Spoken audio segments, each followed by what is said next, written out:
kuliah teknologi kendaraan listrik.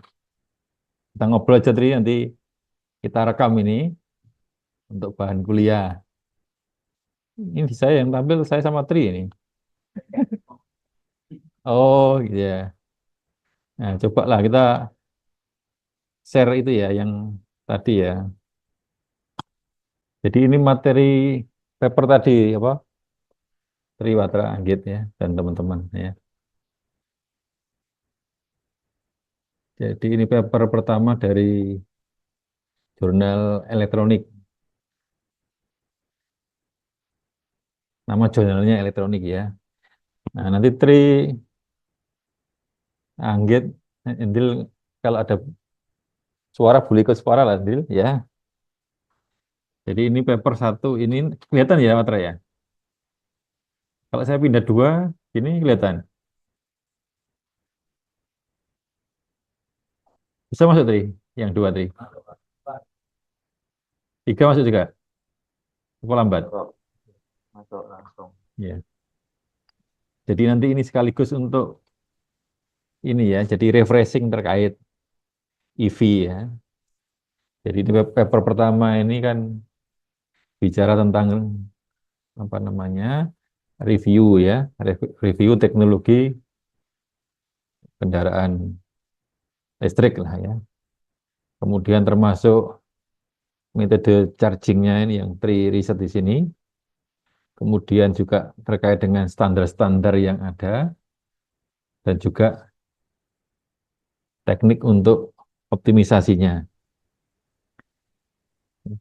Jadi kalau kita baca di abstrak ya ini. Jadi ini dari abstraknya kita coba baca bareng-bareng ya dan kita review ya. Jadi paper ini menyajikan atau menghadirkan review state of the art dari ya atau tentang ya bolehlah ya. Op ini kan fleksibel ya. Teknologi kendaraan listrik, metode charging, standar-standar dan teknik optimisasinya. Jadi ini sekaligus jadi judul nih, Matra. Kemudian karakteristik penting ya, esensial dari kendaraan apa namanya yang di sini tuliskan HEV ya, hybrid electric vehicle dan electric vehicle ini akan pertama-tama akan didiskusikan dulu. Nah, ini sekaligus untuk refreshing lah. Jadi kita bicara EV gitu ya. Nah, cuma kan jenisnya ada beberapa, ada yang mengkelaskan jadi tiga, ada yang empat, ada yang lima, tergantung referensinya lah.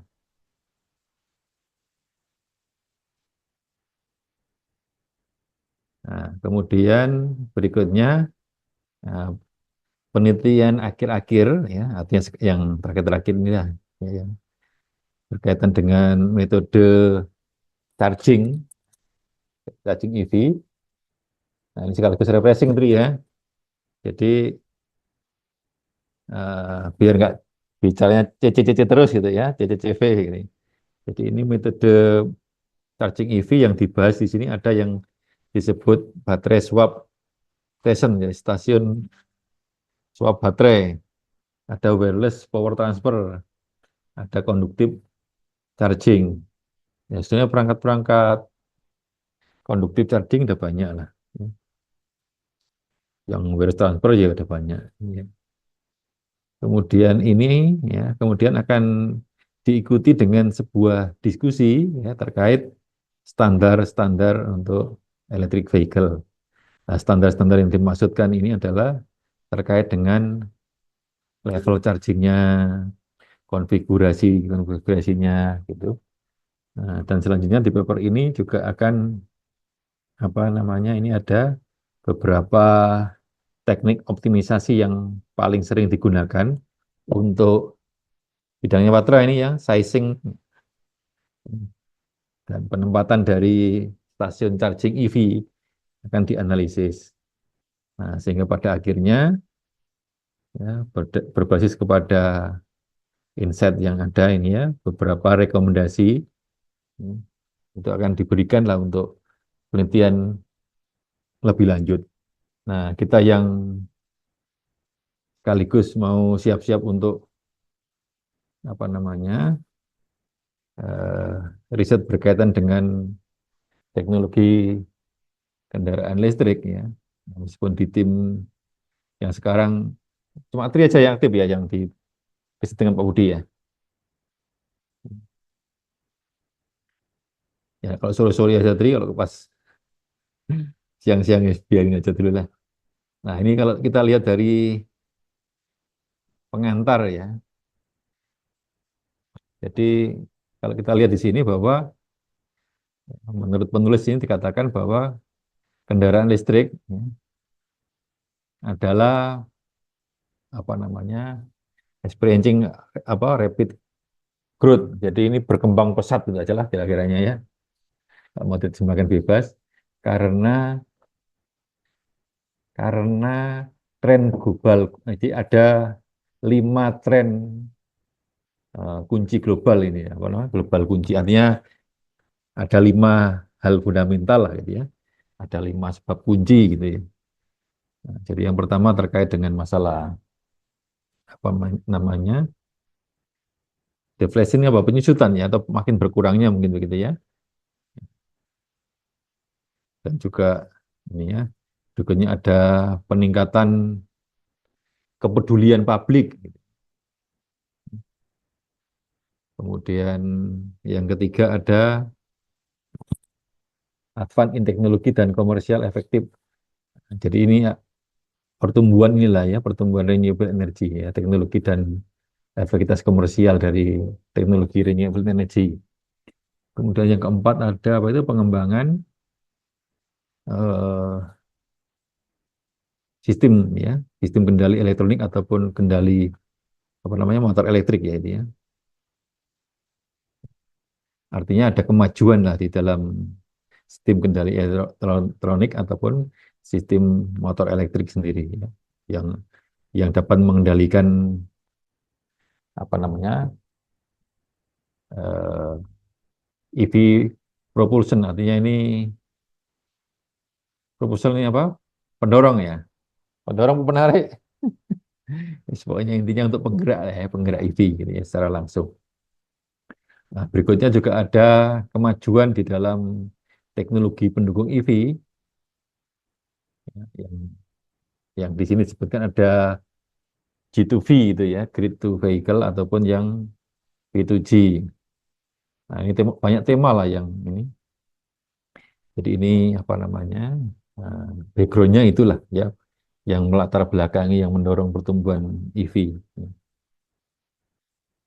Nah, ini kalau kita lihat dari emisi CO2 ya, dari berbagai sektor, ini apa namanya? Selain disebabkan oleh pemanasan ya, ataupun electricity, maka faktor transportasi yang berhubungan dengan eh, pengembangan kendaraan listrik ini ya, ini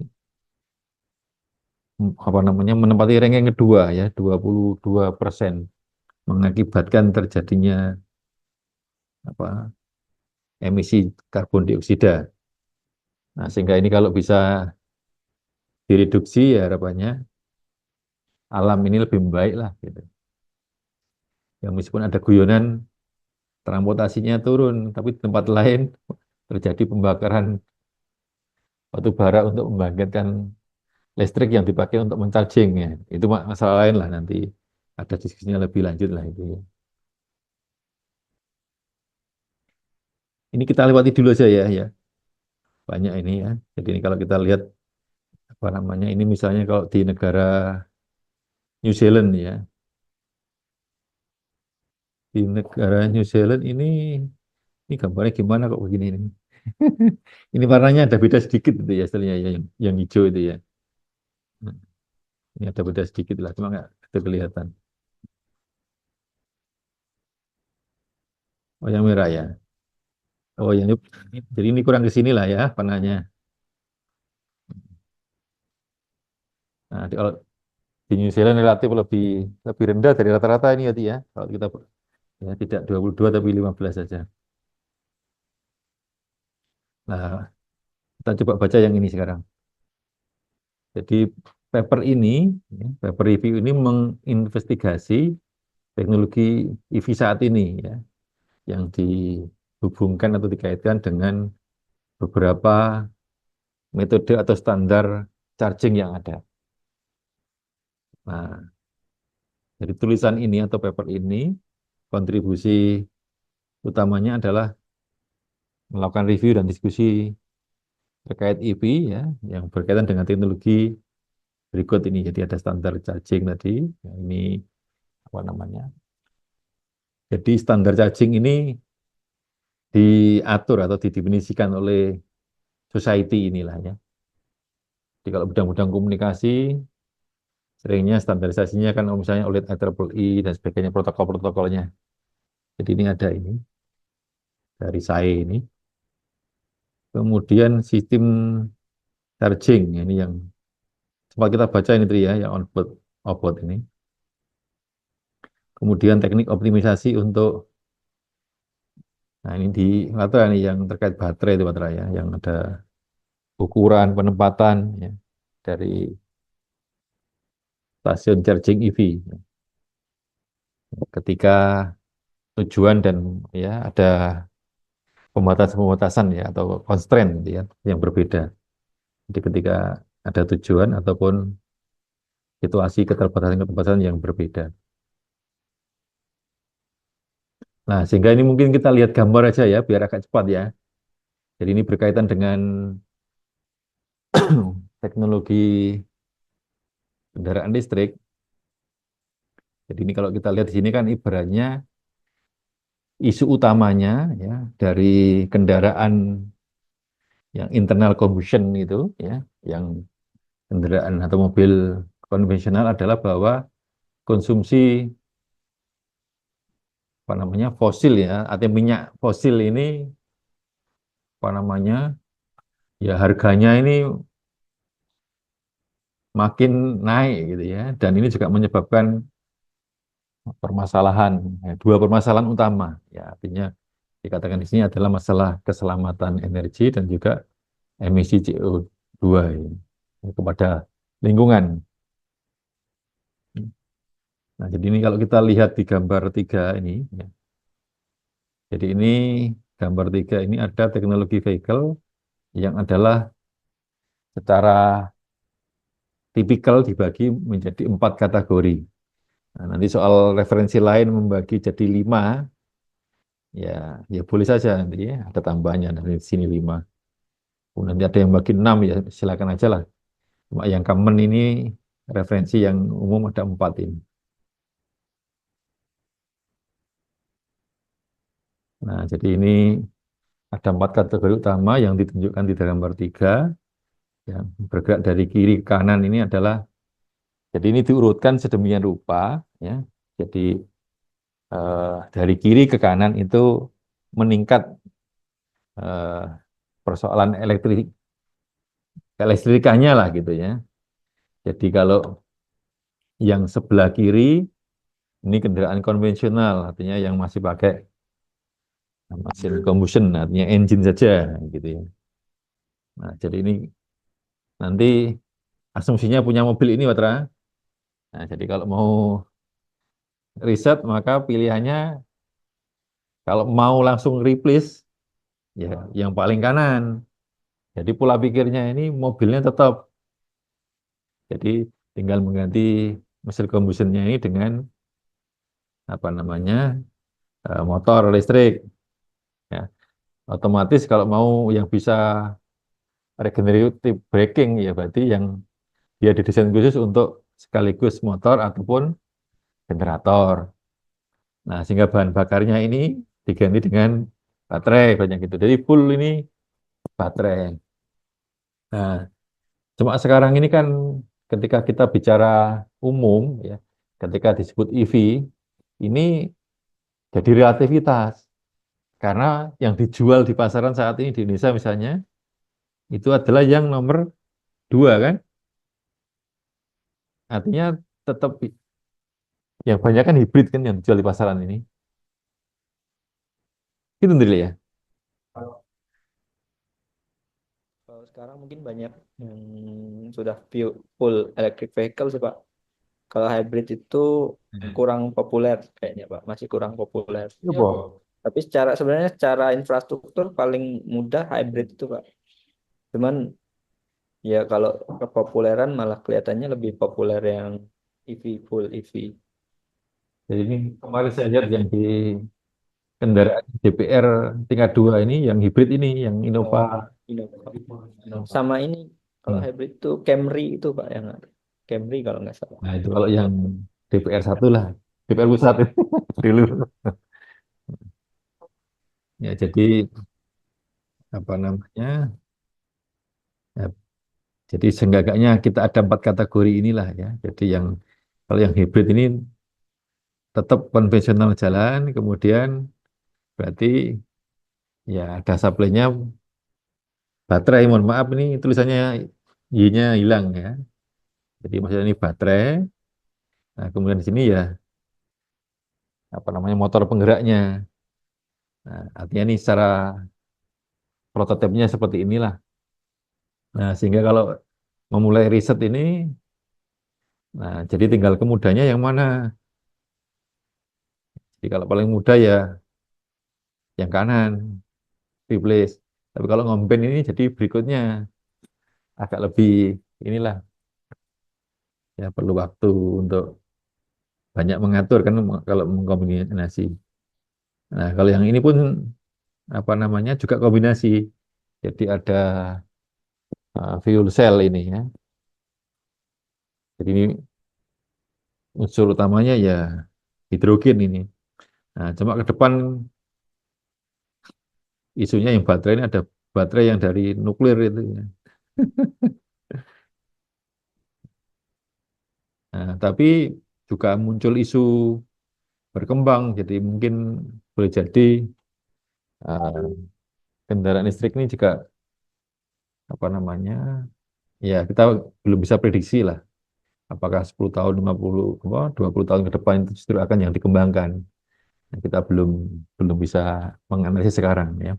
Tapi paling enggak eh, topologi ya, topologi yang umum untuk teknologi ini ya. Ini komposisinya seperti inilah. Nah, soalan nanti ada ultra kapasitor dan sebagainya ya berikutnya lagi. Nah, makanya ini asumsi yang dikembangkan saat ini seperti ini. Nah, nanti kalau ada gabungan berbagai ya, misalnya sekarang udah mulai banyak yang apa namanya solar PV ya. Solar PV misalnya sekarang ini kan sudah banyak yang seperti apa namanya stiker ya, wall, oh istilahnya fleksibel ya, tentu. Gitu ya. Nah, tapi paling tidak yang harus kita perhatikan gambar ini dulu lah. Jadi apa namanya eh, teknologi yang adanya ini, ya. Ini nggak belum kita baca ini ya. Kita lihat gambar-gambar dulu ya. Jadi ibaratnya ini hibrid ya, nyebutnya begitu. Ini fuel cell, ini EV. Jadi EV ini kalau dalam terminologi yang definitif berarti merujuknya kepada yang hanya pakai baterai, full baterai. Hmm. Dan nanti kalau pakai baterai sama ultra kapasitor sebutnya apa ya? Ya tergantung lah kita nyebutnya. Ya. Nah, jadi sementara ini kalau hibridnya dirujukkan kepada baterai sama apa namanya yang konvensional artinya dari internal combustion jadi double lah gitu ya. Nah, nanti juga melahirkan apa namanya konfigurasi berikutnya lah ya. Tapi sudah sementara ini kita anggap apa namanya topologi yang ada seperti ini. Jadi ini kita kalau kita baca di sini yang hybrid electric vehicle itu masih memiliki ini ya internal combustionnya ini ya. E-nya apa Matra? Internal combustion apa E-nya? Engine ya. Tapi ini ya double nulis dan baterai ya. Mm, iya. Nah, kemudian ini kalau kita lihat yang hybrid elektrik ini kalau di sini dituliskan bahwa keuntungannya ini ya. Jadi ada perbaikan efisiensi dan performa dari apa namanya bahan bakar dan seterusnya lah. Nah, cuma ini mungkin belum nggak jadi fokus pembicaraan kita lah, Pak. Yang penting kita awalnya kalau mau bicara masalah mobil listrik, paling tidak kita apa namanya eh, kita pahami dulu lah topologi yang ada ini. Nah, sehingga biar enak ketika kita sama-sama bicara ini mindsetnya ini ketika EV yang mana yang ini atau yang ini gitu. Jadi paling enggak ini samakan persepsi dulu. Nah, karena memang kalau dilihat dari ini kan juga ada ini ya. Jadi ini di sini tuliskan ada tiga tipe hybrid electric vehicle ya. Ya seri hybrid, parallel hybrid dan sebagainya. Artinya ini bisa melahirkan inilah apa namanya berbagai konfigurasi lah. Nah, soal kemudian yang paling simpel yang bagaimana dan sebagainya ini kan. Nah, jadi ini kita lihat gambarnya saja lah ini ya. Gimana bacanya Indril? Jadi ini seri paralel. Jadi ini yang ini, nah ini blok dari MATLAB apa-apa lah ini ya. Jadi ini yang mesin combustionnya engine-nya. Kemudian ini yang sistem electricity dari, hmm, nah ini ada perangkatnya ini nanti untuk ya, jadi perangkat untuk pembagi dayanya. Ya, sehingga nanti ini ke mobilnya dan seterusnya lah. Ya.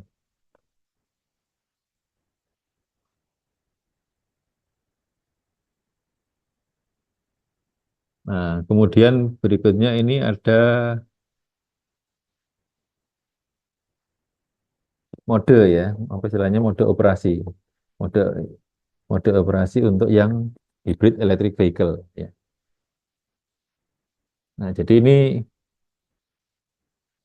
hybrid di sini ini di awalnya ini merujuknya kepada apa namanya? eh, yang konvensional dicampur dengan nah, baterai gitulah paling defaultnya begitu ya. Nah, sehingga kalau yang baterai dicampur kapasitor dan sebagainya nyebutnya apa? Nah, ini nanti ya perlu perlu merefer dulu ya hybrid yang bagaimana. Ya. Karena hybrid kan campuran ya. Hmm. Nah, artinya boleh juga, makanya nanti ada sebutannya lah ya. Jadi misalnya apa hybrid apa namanya yang berhubungan dengan ada baterai dan ada super kapasitor nanti nyebutnya apa adalah orang dan namanya lah gitu. Biar nggak membingungkan. Jadi ini kalau kita lihat apa namanya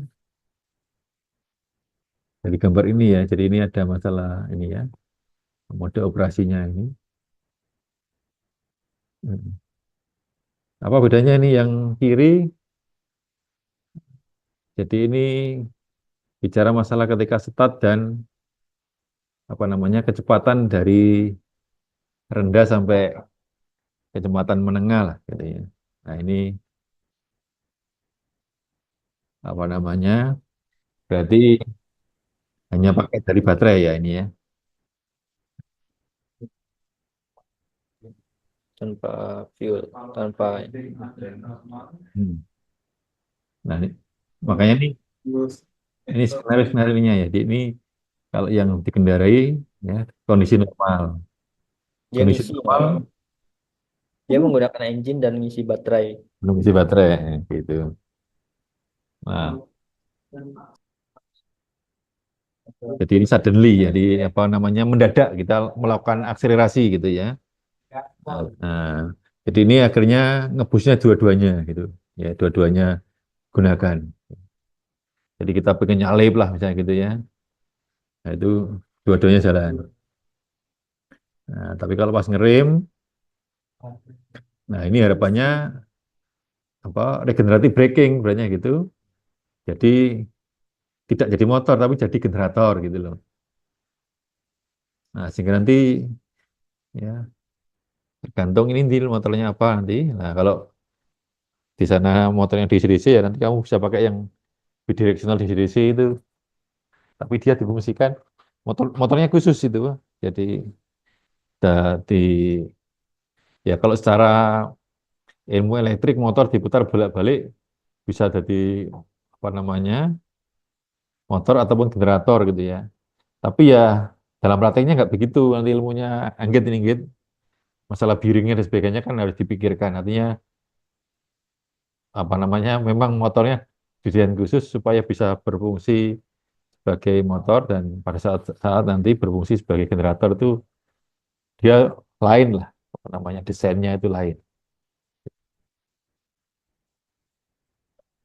Nah, tapi lama-lama bagaimana modenya begini-begini ini ya apa namanya nanti kendalinya ini bisa kemudian pakai intelligent system gitu. Nah, sehingga ini rule basic lah ya. Rule basicnya secara logika kita seperti itu. Tapi secara intelijen ya nah, kita nggak jajak mikir tapi nanti ya mana yang perlu, mana yang bisa nyampe sebenarnya gitu. Secara sederhananya kan gitu. Jadi makanya nanti ini bisa bergantung kepada kendalinya.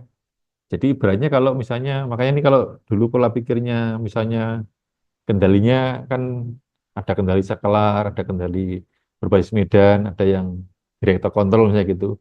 Nah, director control ini dia don't care, dia hanya pikir pokoknya saya perlu torsi sekian untuk mobil ini bergerak dengan kondisi sekarang ini.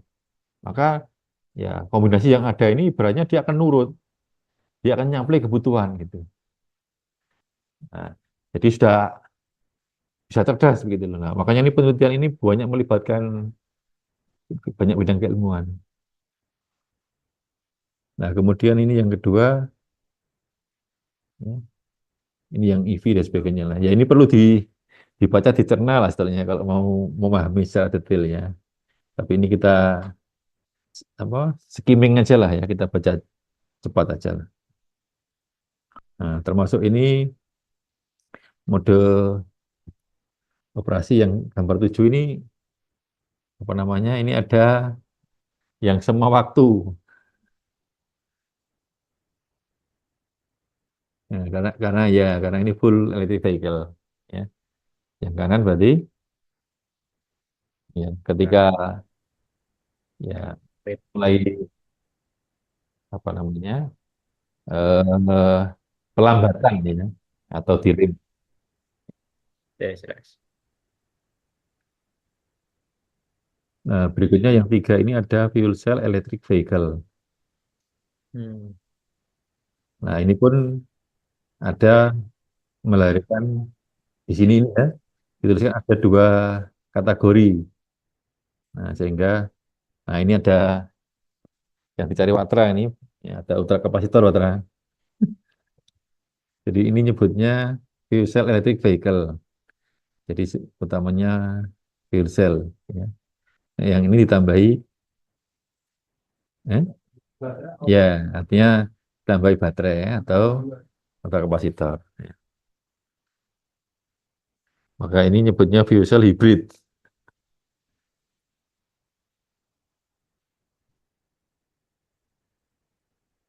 Gimana?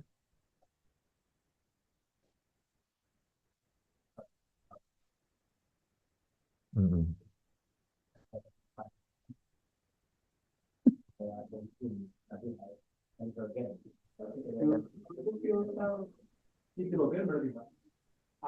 Ya, tapi itu sekarang ya berkembang nanti.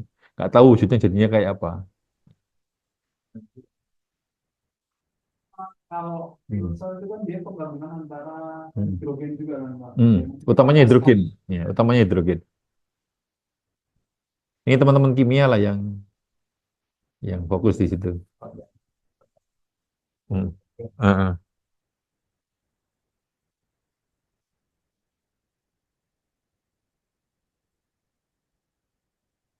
Nah, ini makanya ini kalau bicara masalah pembagian metode charging ini, ini ya perlu hati-hati. Artinya pembagian dalam apa namanya persepsi dalam apa ya dalam konteks ini kan ini agak lain ya Bu. Artinya ini enggak seperti yang di Tri ya. Jadi,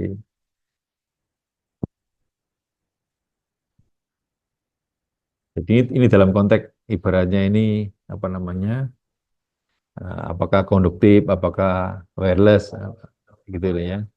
Mm, mm, mm. Nanti konduktifnya pun dia yang seperti apa gitu loh. Nah, soal masing-masingnya nanti teknologinya pakai CCTV atau yang lainnya itu ya berlaku juga gitu loh.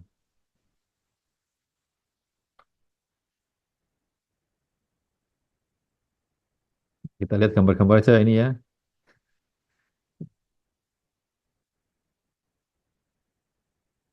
Nah, ini sekarang kita lihat gambar 10 lah. Ini konfigurasi charging EV.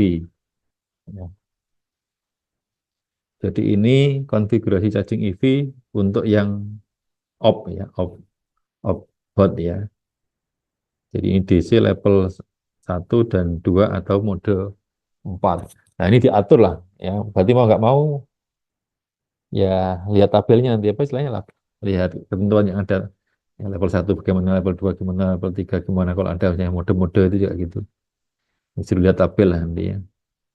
Lihat tabel. Jadi ini kalau di Amerika ya orang secara tipikal mempunyai eh, rata-rata ini ya kurang dari 100 mil. Ya. Mereka pakainya mil ya bukan kilometer. 160-an ya. Kita di Jogja malah tiap hari saya mungkin malah nggak nyampe 50-an lah. Ya, tiap hari. Maka ini kan harusnya membuat sesuatu disesuaikan dengan ini ya kondisi lingkungan ya yang ada. Nah, jadi ini apa namanya kalau kita lihat dari gambar 10 ini ya. Jadi ini ada standar-standarnya lah. Ya. Nah, makanya ini juga bisa dipelajari dari ya, standar ini yang saya level 2 dan sebagainya. Nah, kemarin kita juga sempat bicara sedikit Ri ya, secara konsep proteksi bagaimana ya, yang di paper itu. Nah, jadi sebenarnya kalau bicaranya di breakdown dulu Pak Tra ya. Jadi maksud saya itu nanti kalau membuat proposal-proposal penelitian dan sebagainya ini ya mau nggak mau dikerjakan satu-satu fokus di sini sesuai bloknya gini. Makanya kan ini misalnya kayak bagian ini kan ya ada DC-DC-nya, ya kan filternya, termasuk juga ada filternya dan sebagainya. Nah ini maksudnya ini dari sini kita lihat dulu lah ini ya bahwa yang hitam ini aliran daya, yang warna seperti ini adalah yang sinyal, ya, sinyal kontrol lah ibaratnya gitu ya. Artinya ini wiringnya lain lah nanti ya, wiring untuk sinyal pengendaliannya. Nah, jadi kalau di Indonesia misalnya, kalau supaya common, ya kita desain yang ini, yang satunya satu fase. Nah, makanya kalau mau juga kita bisa membuat juga sekarang sederhana, alat-alat sederhana, konverter satu fase ke 3 fase. Misalnya kalau memang mobilnya banyak 3 fase, gitu. Tapi yang portable gitu bisa aja kita riset itu. Jadi konverter yang satu fase ke 3 fase. Ya, punya punya konverter berarti apa? Drill. Kalau punya adaptor nanti agak rancu orang bingung bingung juga gitu ya. Ya satu fase ke 3 fase konverter gitu. Nah jadi ini. Nah kemudian nanti ini juga ada unit proteksinya. Nah ini harapannya ya ada yang fokus betul-betul di sini masalah jadi ya, yang BMS nih baterai manajemen sistemnya itu loh. Mm-mm. Jadi ibaratnya ini apa namanya baterai packingnya. Ya kalau mau mulai ya kita jangan besar-besar dulu lah. Buat dulu 12 volt dulu lah gitu ya. Nah, nanti kalau udah mulai confident baru yang besar gitu. Nah, makanya yang tri ini belajarnya perlu dipercepat ini, jangan stuck banyak-banyak. Kalau stuck harus segera meeting, ya, jangan diam. Jadi stuck bingung di sini, kita meeting. Nah, tapi kalau paling nggak kamu lempar dulu, apa namanya, saya meeting, apa namanya, ada persoalan di sini. Nah, nanti kita juga biar siap-siap nyari referensi lah, paling nggak meeting-meeting ada bahan lah gitu. Ya. Nah, sehingga bisa lebih ini lah. Nah, makanya dulu kan saya, ibaratnya kita minta dari rangkaian yang dulu ada beberapa itu yang volnya rendah, mulai bikin naikkan dulu gitu. Jadi ini bicara chargingnya lah. Sehingga di sini logikanya kan berarti eh, ya ya kita perlu belajar tentang BMS-nya ini. Nah, sehingga apakah informasinya harus keduanya, tegangan dan arusnya, situasi tegangan arusnya bagaimana dan sebagainya. Nah, ini. Kemudian nanti harus dikontrol bagaimana dan sebagainya lah. Ya. Dengan asumsi sumbernya sini.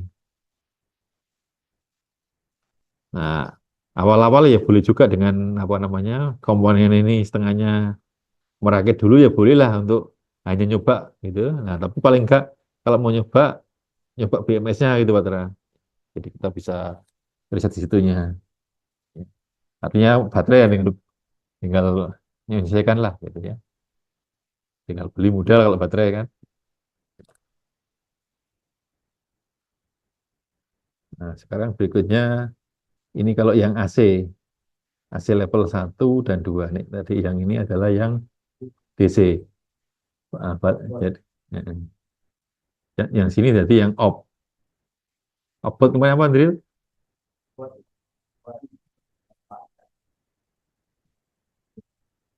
Ya. Nah, makanya ini gambar mobilnya yang kanan ini. Ya, sendiri Ya. terpisah dengan mobil. Jadi yang ini apa namanya sistem chargingnya di sini. Nah, sehingga logikanya berarti bisa mulai sininya dulu yang paling nggak di mobilnya ada sistemnya inilah. Makanya ini bisa disub-sub hasilnya. Jadi pola pikirnya memang kita jangan terburu nafsu, pokoknya langsung rakit-rakit jadi mobil listrik ya jangan gitu ya. Item-itemnya disiapkan dulu. Makanya kemarin saya bilang ya paling nggak kalau mau buat gitu ya 5 tahun pola pikirnya. Jangan model gebut 3 bulan 5 bulan gitu maksudnya. Nah, tapi memang sungguh-sungguh tiap bagian ini harus didalami benar-benar. Ada yang fokus handle gitu. Nah, kalau yang ini tadi berarti ini sekarang masuk di mobil kan berarti ini. Jadi ini betul-betul tinggal supply sama unit proteksi aja. Nah, ini semuanya di mobilnya sekarang. Nah, sehingga kita pun harus mencari informasi yang dipasarkan saat ini itu yang banyak yang mana, yang on board apa yang off board gitu. Tapi kalau secara teoritis berarti logikanya yang situasi yang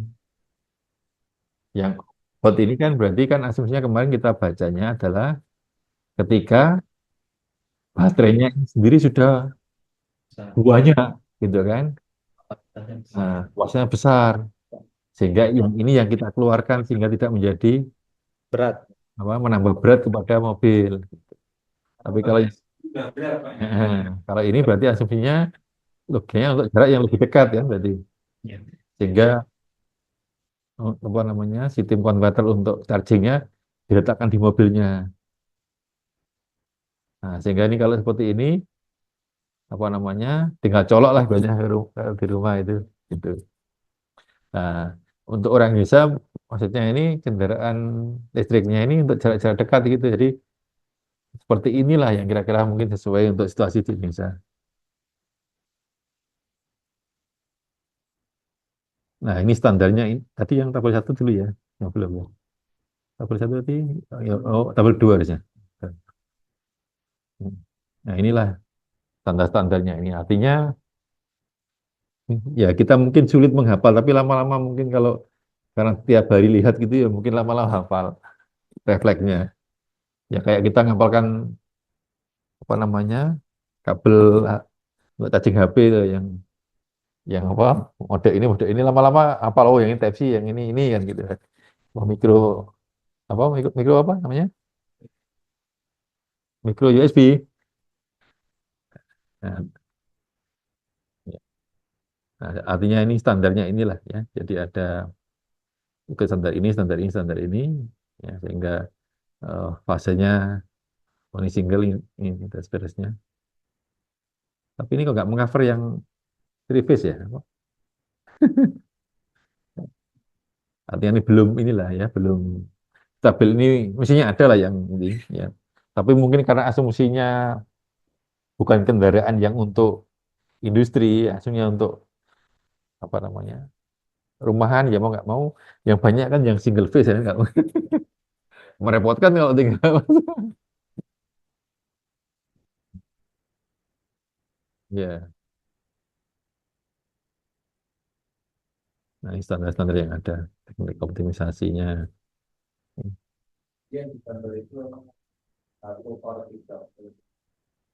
yang digambar ya atau ya. Hmm. Nah ini kalau yang tadi kemarin mikirnya, oh saya mau pakai PSO, mau genetik, mau pakai apa? Ya memang orang lain riset seperti itulah ya, yang untuk ini. Jadi ada dikatakan di sana ada metode sejumlah metode optimisasi ya di literatur ya.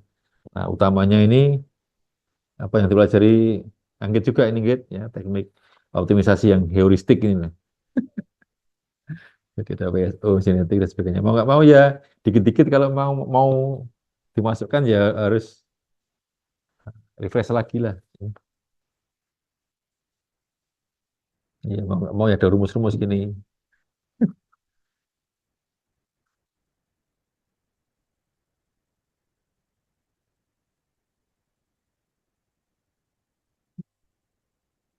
Nah, ini banyak apa namanya referensi yang ya ini kita mungkin nggak sempat baca yang detailnya lah ini ya. Coba kita lihat sekarang yang referensi dua ya. Jadi kalau referensi dua ini bicara tentang review EV ya, review pada EV teknologi, kemudian energy trading. Trading di sini apa, Ndil? Oh, pertukaran apa bisnis apa ini istilahnya? Hmm. Hmm. Dan juga keamanan cyber. Nah, ini kan banyak kayak jauh banget ya, tapi nggak tahu lah. Boleh jadi emang ya dalam konteks kalau yang kemarin ini Tri, yang sempat kita tulis di apa infrastruktur charging itu Tri. Iya, Nah, ketika sudah semuanya smart ya mau nggak mau cyber karena memang security. kita ada aspek jual beli. Makanya artinya kalau kita ngecas kan berarti ada pembayaran dan sebagainya. Nah, maunya bayarnya juga mudah dan sebagainya. Maka ya di situ mulai muncul lah masalah keamanan cyber security-nya ini.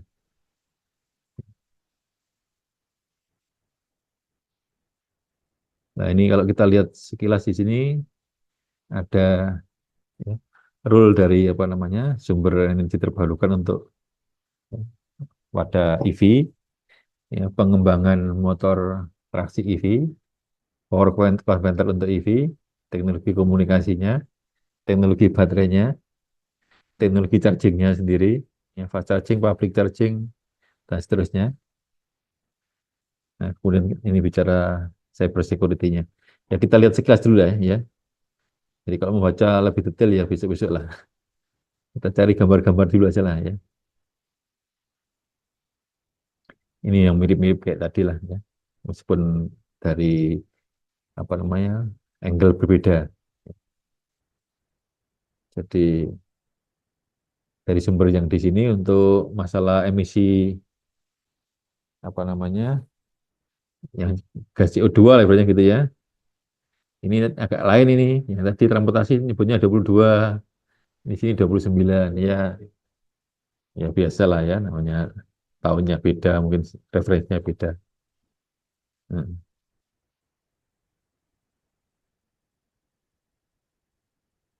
Nah, ini kalau kita lihat dari tabel satu ya, ini tanpa membaca teks ya.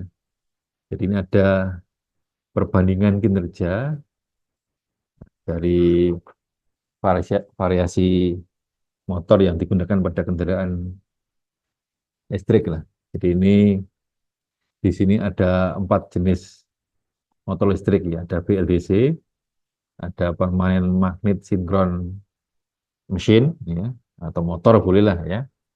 Jadi lebih banyak disingkat permanen magnet sinkronus mesin biasanya begitu ya. Tapi sama aja lah mesin sama motor itu ya.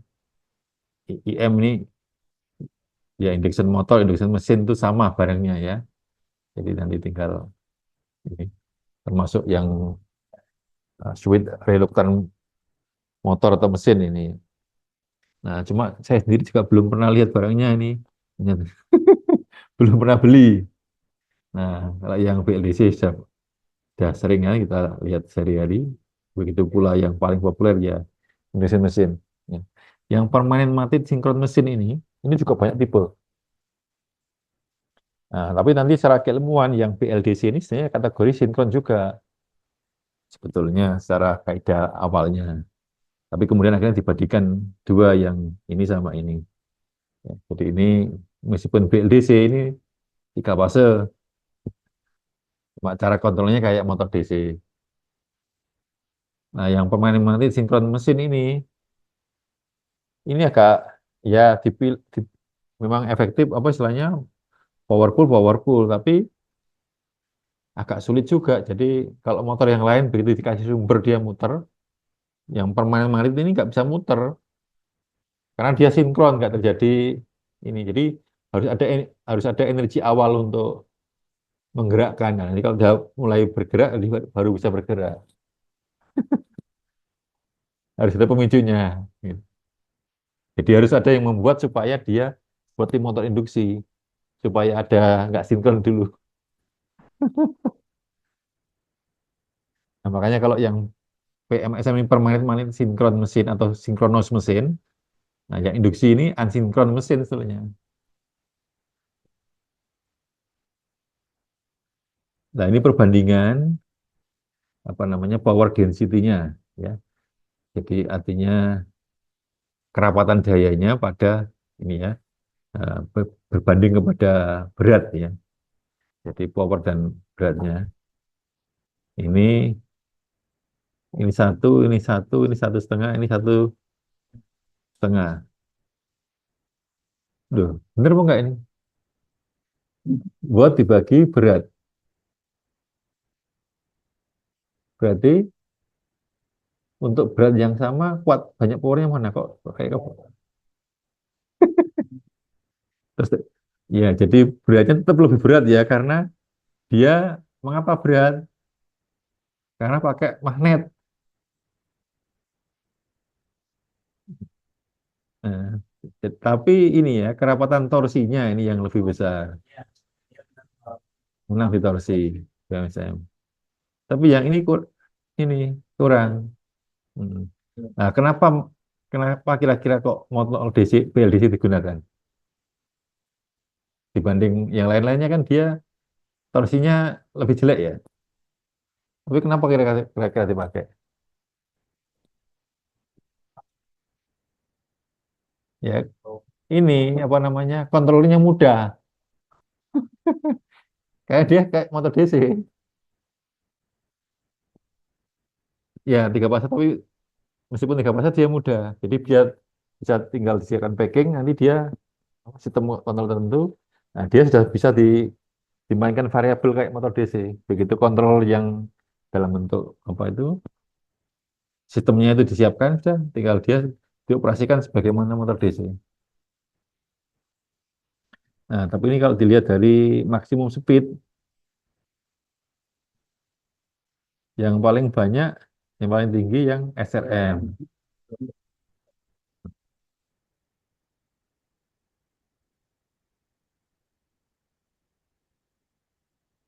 Hmm.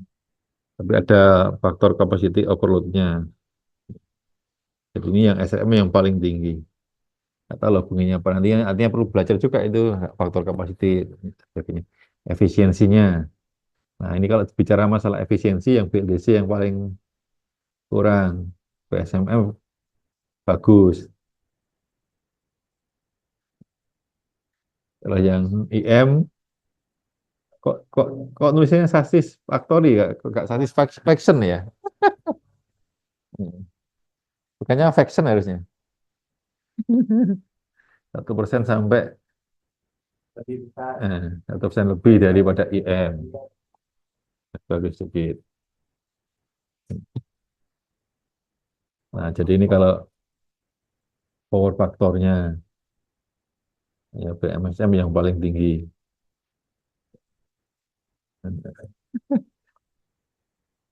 Ya, makanya ini yang kemudian fitur pentingnya ya, untuk high speed low maintenance itu tadi ya yang apa namanya. Jadi ini harusnya ada kata-katanya itu misalnya simple electronic control apa gitu lah ya.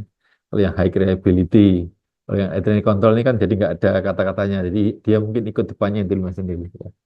Jadi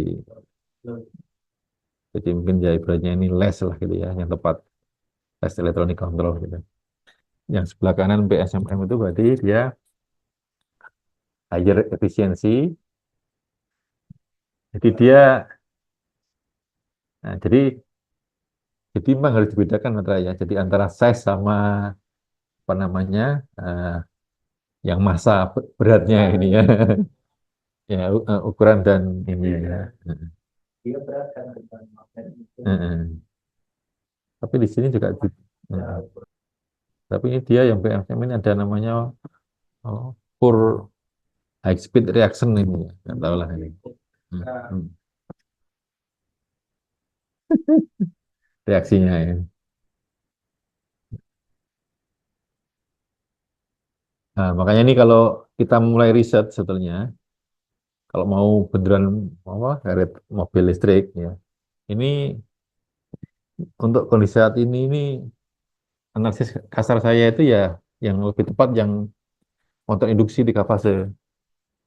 Kalau mau bicara harga murah, ya kontrol masalah apa namanya eh, sulit apa enggak ini ya relativitas lah banyak yang sudah diproduksi sebetulnya. Di sini dia fiturnya disebut robust ya, low cost. Kok low cost manufaktur, ya maintenance lah mungkin begitu ya. Hmm.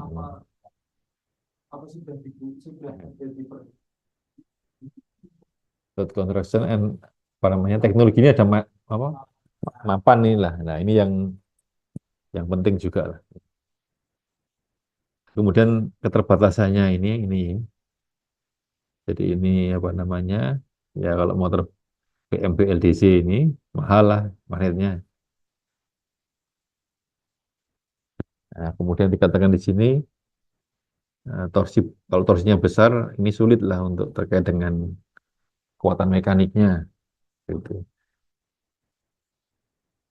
Ya, artinya ini ya apa namanya bisa aja ini berubah lah situasinya ya tiap saat seiring apa namanya perkembangan teknologi material dan teknologi-teknologi yang lain lah. Begitu masalahnya juga terkait dengan apa masalah biaya dan sebagainya ini juga bisa bisa relativitas lah gitu ya. Nah, tapi paling paling tidak ya kita apa punya pilihan yang ada inilah gitu. Nah, jadi kalau kita mulai riset ya PLDC sendiri kalau yang OTAN ya, kita beli eceran mahal. Tapi kalau beli yang sudah ada paket sama apa itu malah kadang-kadang murah. Jadi kalau kita beli PLDC sendiri, kontrol sendiri itu mahal. Tapi kalau yang industri motor industri ini kan sebenarnya ada mapan ya, kontrol dan sebagainya. Ini relatif lebih murah kalau secara apa general logikanya lah. Nah ini SM ini dia ada problem lah masalah torsi ya, level torsi mas. Nah kemudian sekarang ini yang empat ini bicara masalah power commenter untuk EV. Nah kita lihat gambarnya dulu ya. Ini kalau baca lama nanti, waduh banyak ini. Nah ini senangnya handle. Jadi ini kalau enggak kalau kemarin di series yang cocok untuk EV. Nah, sekarang cocok untuk EV ini dan sempat ngedrop sih ya. Jadi misalnya ini yang Agak beda. Ini baru. Di- Iya, ABC. That source. Nah,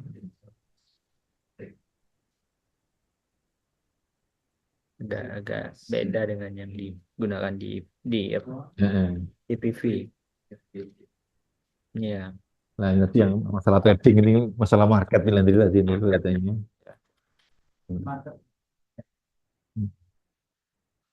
Nah, sekarang kalau kita lihat gambar ini ya, ini gambarnya banyak ini sehingga akhirnya dipecah dua nanti ya. Jadi ini nggak muat terus akhirnya di gambar ini di bawah nanti. Nah, ini konfigurasi apa namanya?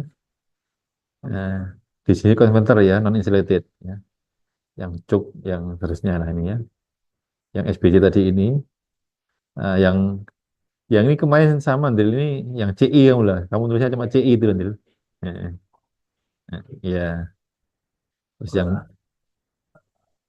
ya, nah, makanya ini tema ini maksudnya ini kalau besok mau nyoba ya per satu-satu ini Del. Jadi misalnya desain apa namanya cukometer atau yang SIBC, CBC dan sebagainya untuk EV ya gitu.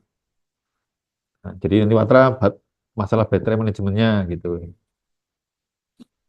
Nah, ini kalau kita lihat dari gambar ini, mana sih? Nah, ini. Nah, ini kan ini nggak perlu nyoba dulu lah yang. Nah, tapi persoalannya nanti ini pun, ini kita juga harus buat kontrolernya. Jadi, maksudnya ini untuk on off kan ini, dah sekarang pakai Arduino dulu lah gitu misalnya. Ini bisa untuk penelitian juga. Jadi konsepnya kayak gini. Terus nanti ini untuk ngedrive motor. Jadi nyoba dulu yang dengan inverter sederhana gini. Tapi ini kok nyebutnya, nah. Oh, jadi maksudnya ini gini. Jadi di sisi sini ini dari DC-DC. Dari DC konverter apa? Supply DC. Terus ini diinverterkan. Iya, pakai baterai. Baterai. Nah, makanya nih apa namanya? Ada banyak pilihan dari baterai menuju dipakai elektrik ini ada banyak pilihan. Mau begini, mau begini, nah, mau begini di konverter DC-DC-nya itu. Nah, meskipun bahasanya DC-DC tapi di sini nanti diinverterkan. Mm-mm. Iya.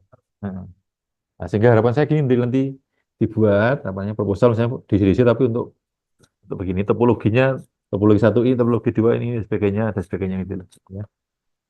Nah, nanti yang gambar berikutnya lagi yang E ini. Nah, makanya ini kalau kita lihat yang E ini apa? Tadi nah, yang E itu yang ini. Nah, ini dulu saya sama Pak Saudi sudah sempat agak-agak belajar yang bicara tentang interlap ini. Heeh. Nah, cuma ada kadang ada lama, kadang-kadang juga ini. Nah, kayak gini nih konsepnya. Nah, sehingga ya memang ini akan perlu belajar khusus dan akhirnya eh, mengatur on off-nya ini juga ada aturannya. Nah, jadi pola pikirnya pokoknya gini, semakin banyak switch begini, nah, itu memang akhirnya dari sisi kontrolnya itu makin kompleks. Nah, tapi kekomplekan ini akan ada banyak keuntungan. Di antaranya adalah ya ini apa namanya stres switchingnya di masing-masing ini berkurang gitu ya. Terus kemudian nanti efisiensi di CDC-nya sini logikanya akan jadi lebih bagus. Jadi ripple-nya rendah gitu. Lebih semut hasilnya gitu. Jadi ya itu hal yang inilah apa namanya. Nah, jadi nek orang Jawa bilangnya jerbasuki mau beyo ah, gitu loh. Bagus ya, ada biaya di sini gitu. Nah, jadi ini jadi logikanya kalau tadi cuma berapa biji yang diatur cuma dua, nah ini jadi 16 misalnya gitu ya, atas bawah. Nah, cuma nggak tahu ini kalau cara nomoran ini kayak sama ya. Heeh. Iya. Nah, jadi dia S1 sama. Nah, nanti ya perlu diverifikasi lah. Ini bener penomorannya. Ya pelakunya sama apa? Iya, sumber kapasitor ini. Heeh. Iya. Heeh. Nah, berikutnya yang ini. Makanya dulu kayak yang sempat belajar trafo ini ya penting, Tri. Ya, yang mm-mm. Jadi nah ini nyoba yang gini boleh, Tri. Nanti kalau chargingnya gitu. Nah, ini juga yang seperti ini. Nah, ini banyak inilah. Nah, sekarang ini kalau dari aspek apa ini, web protokol stack. Artinya ini ada inilah apa namanya, ada standarisasi yang jadi apa, yang sudah dibuat lah. Ini ada IEEE nomor ini, IEEE nomor ini, dan sebagainya. Ya mau nggak mau, kalau kita ingin apa namanya common di seluruh dunia ya, ya ikut ini. Nah, terus ini masalah pembagian klasifikasi teknologi charging. Nah, lain lagi dari ini. Ya, jadi kalau pendekatannya tadi yang di paper satu agak lain. Ini kalau hanya bicara masalah wireless apa nggak wireless gitu. Tadi ada tiga tadi. Mm-mm. Heeh. Nah, sekarang yang ada kabel ini chargingnya AC apa DC. Nanti kemudian output atau nah yang nah tapi di sini ini yang DC yang off. Heeh. Yang AC yang on. Nah, makanya ini kan tapi ini sudah standar-standar yang perlu diikuti. Jadi kita jangan keluar dari standar yang ada kalau mau ini. Ya termasuk yang apa namanya eh yang wireless ini juga ada yang medan jarak dekat, medan jarak jauh ya. Nah, ini dikatakan yang saat ini yang near sama yang medium. Ya ke depan maunya jauh pun bisa juga gitu maunya. Nah, teknologi-teknologi yang ada ini juga menarik untuk penelitian-penelitian semuanya. Ya, untuk orang-orang yang S3 itu biasanya dia spesifik begini. Mm-mm, yang paling bawah. Nah, kalau ini dari membahas dari aspek teknologi baterainya. Nah, ini ya, baterai lithium dan sebagainya. Nah, ini bicara masalah dari Hidayah yang di atas tadi, gambarnya tadi. Nah,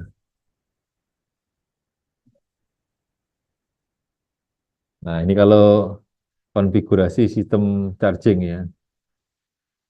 Kalau ini ya ini dari sumber listrik ya ini saya PLN lah gitu ya. Jadi AC di DC-kan, kemudian di dalamnya DC-DC. Jadi akhirnya ada sumber DC yang ini ya. Mm. Nah, makanya ini banyak pilihan kita yang mau yang dieksekusi yang mana dulu untuk risetnya gitu ya. Nah, tapi baru kena CCTV aja udah lama, udah mau collab ini. Nah, makanya kita perlu pikirkan. Jadi ibaratnya kita mau betul-betul di layar fisik, buat di layar aplikasi. Kalau lebih di layar aplikasi, maka kita lebih pada mengembangkan kontrolernya, komponen-komponen basicnya. Ya, ibaratnya kita membuat pisang goreng itu, apakah kita mau nanam pisangnya sendiri, apa tinggal beli pisang digoreng, kasih beli beli tepung dan sebagainya gitu loh. Gitu. Nah, itu opsi pilihan yang ada gitu ya. Oh, nek pengen ideal habis itu nggak hanya beli pisang sendiri, Pak Tra. Beli sawah, tanam sendiri, nyimpen lagi lebih lama kalau gitu. Hmm.